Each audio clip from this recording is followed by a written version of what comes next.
چون ما خودمون عاشق گیمی، پس اومدیم گوشی گیمینگ رو امروز براتون معرفی بکنیم و خفن تریناشون و گوشیایی هن که همشون تو نوع خودشون خاصن و میخوایم ببینیم که چه پارامترهایی برای گوشی‌های گیمینگ مهمه. بزن بریم. سلام به الفا تکیای عزیز گلاب، خیلی خوش اومدید به ویدیوی جدید خودتون. احوالتون چطوره؟ من امیرم. سلام بچه ها، منم مجیدم. خیلی خوش اومدید به این ویدیویی که قراره گوشی‌های گیمینگ یا بهتر بگیم بهترین گوشی‌های گیمینگ بازار رو واسهتون معرفی بکنیم که اگه قصد فقط بازی کردن با گوشی داری دیگه بدونی چه انتخابی رو باید داشته باشی. اولین نکته‌ای که توی انتخاب مهمه، آدم باید یه فیلترایی، یه موضوعی براش مهم باشه که آقا بگه مثال آقا من اینو میخوام بخرم به خاطر این دو تا دلیل، این دو تا پارامتر رو داره، من برم مثلا اینو بخرم. ولی توی گوشی‌های گیمینگ ما اینجا اولین و مهمترین چیزمون چیه؟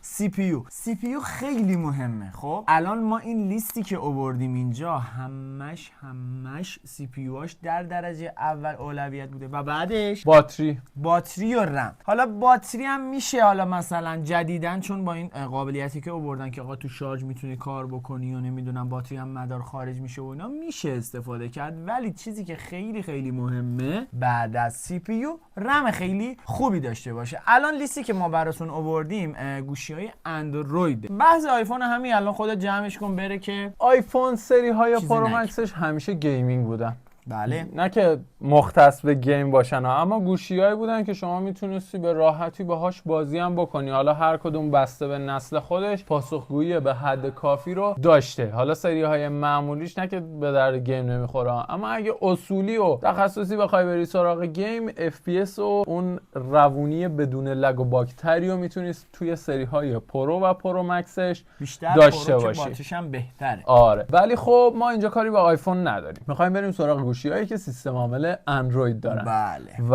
از بالا شروع بکنیم بیایم به پایین یا از پایین بریم شروع بکنیم بریم به بالا؟ از پایین بیا این دفعه از پایین شروع بکنیم. از پایین. و با این تفاوت که آقا ما گوشیایی رو انتخاب کردیم که دیگه آقا یه جورایی بخوام بگم مخصوص گیم، یعنی شما آقا راحت، یه سریاشون که دیگه کلا طراحی گیمن دارن، حالا یک سریشون که ندارن مخصوص خود گیمن و شما دیگه وقتی میخوای این گوشی رو انتخاب بکنی و اون باز قیمتی که برات مهمه دیگه بدون هیچ نمیدونم چی رفته دیگه بدون اینکه هیچ نگرانی داشته باشی بسته به اون هزینه‌ای که خودت میخوای انجام بدی این گوشی‌ها رو بخری. اولین گوشی پوکو F6 پرو شیائومیه که با سی پی یو اسنپ دراگون 8 نسل 2 توی بازه هولوش 30 تومانی و با یه رم 12 و یه رم 16، حالا بستگی به اون رم داره قیمتش هم بالا پایین میشه، یه باتری 5000 و یه شارژر 120 واتی، یکی از بهترین انتخاباییه که شما میتونی برای گوشی گیمینگ داشته باشی. پایینترش رو ما معرفی نکردیم. چرا؟ چون اینا دیگه تخصصی برای گیم.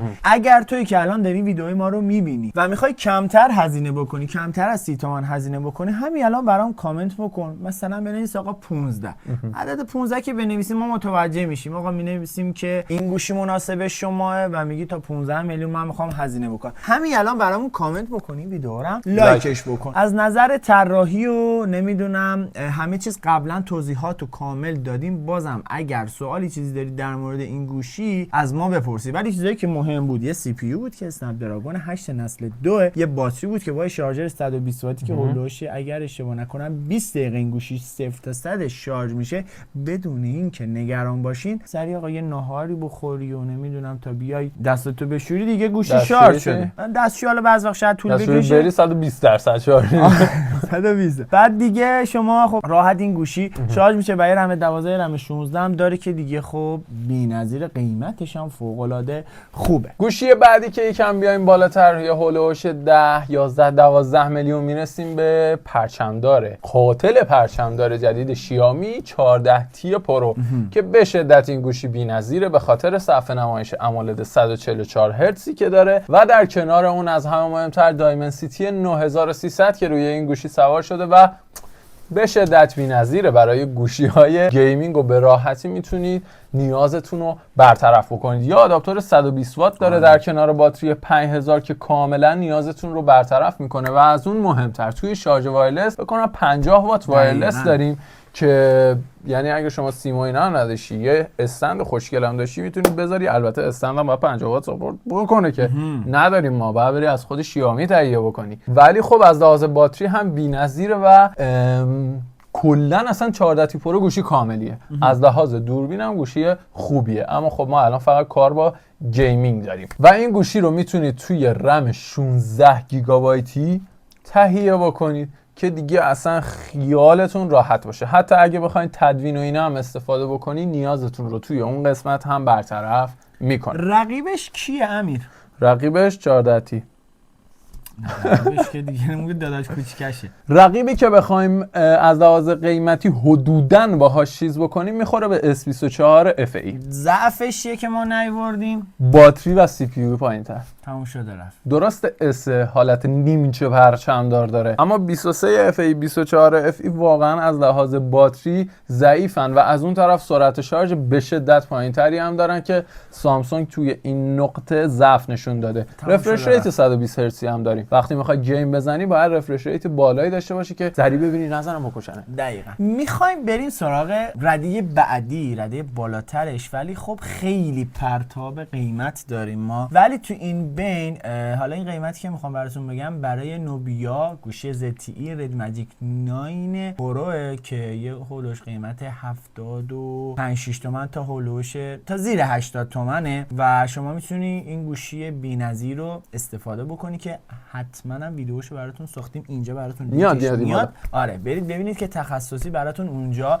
معرفی و بررسیش کردیم. این بین ما خب قیمت اختلاف زیاد داریم دیگه. رو 50 تومن گوشی داریم 14 پرو مکس شما میتونی بخری، میای بالاتر رو 60 65 تومن میتونی S24 اولترا بخری یا سری 15 بخری رو هولوش 70 تومن 15 پرو مکس بخری، یا بخوام برندهای دیگه بگم خود شیائومی 14 اولترا داره، یا حتی بخوام بگم براتون یه گوشی دیگه هم بود وان پلاس، ریلمی یا ویوو، اینا گوشیایی هستن که خوبن ولی خب ما دیگه تخصصی دیگه وقتی که قیمت بالا هزینه میکنی دیگه واقعا باید تخصصی دیگه برای اون کاری که میخوای استفاده و اون بهره هم ببری. پس چیز خوب باید بخری. بریم سراغ این گوشی. این گوشی با یه باتری 6500 میلی آمپری و یه شارژر 80 واتی کاملا نیاز شما رو برطرف میکنه از نظر باتری و شارژ و همچنین با یه سی پی یو 8 نسل 3 که داره دیگه چی میخوای بهتر از این؟ 4 نانومتری اسنپ دراگون. و میریم سراغ صفحه نمایش. شاید بخواید بگین که صفحه نمایش 120 هرتزی داره ولی ما کامل توی این ویدیو که الان اینجا گذاشتیم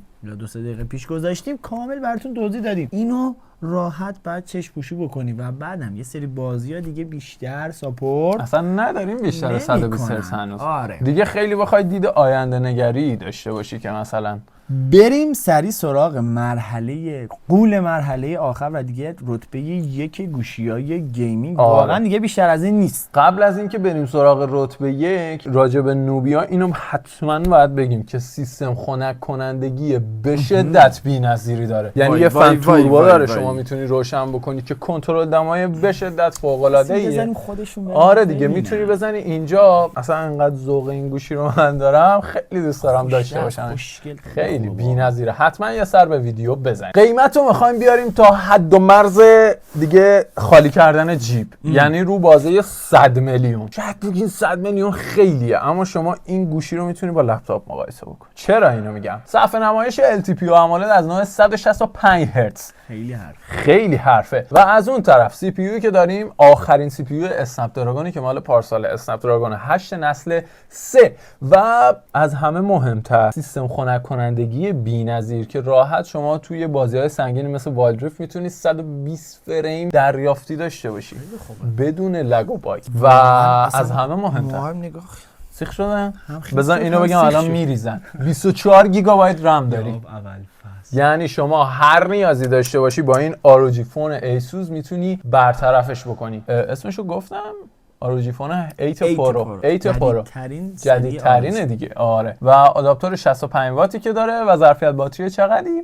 باتریش هم اینجا ما 5500 میلی آمپر باتری داریم و خب کلا سری آراجی شاید الان پیش خودتون بگین که خب 65 وات چیکار کنیم دیگه، حداقل باید 80 90 بود. شما ببخشین به اون صفحه نمایش 165 به اون سی پی یو خیلی خوب و به اون سیستم خنک کنندگی اون طراحی خاص خودش که دیگه ته گوشیه. البته نوبیا و ایسوس ROG ها همیشه گوشی‌هایی بودن که با هم مقایسه می‌شدن. یه جورایی یه سری هم میگن که نوبیاها اقتصادی همون ROG و یا حتی گاهی اوقات برابری میکنن و برتری هم دارن، مخصوصا توی سیستم خنک کنندگی زتی نوبیا خیلی بهتر از ایسوس ROG بوده و 30 میلیون اختلاف نمیارزیده. آره اینا نظرات شما و کسایی که فعالن توی این حوزه. اگر میخوای واقعا که یه چیز خفن در مورد این دوتا گوشی گیمینگ کلا هم ردن دیگه، قبلا بلک شارک بود شیائومی، اونم خیلی سر صدا که الان دیگه خبری ازش نیست شیائومی، نمیدونم چرا، ولی الان این دوتا توی بورسن. اگر میخوای که ویدیو بررسی بذاریم مقایسه بکنیم دوتا رو با هم، آیا اینو بخریم یا اونو بخریم، حتما برام تو کامنت ها بنویسید. ما اینجاییم که برای شما هر چی سوال توی ذهنتون هست پاسخ بدیم،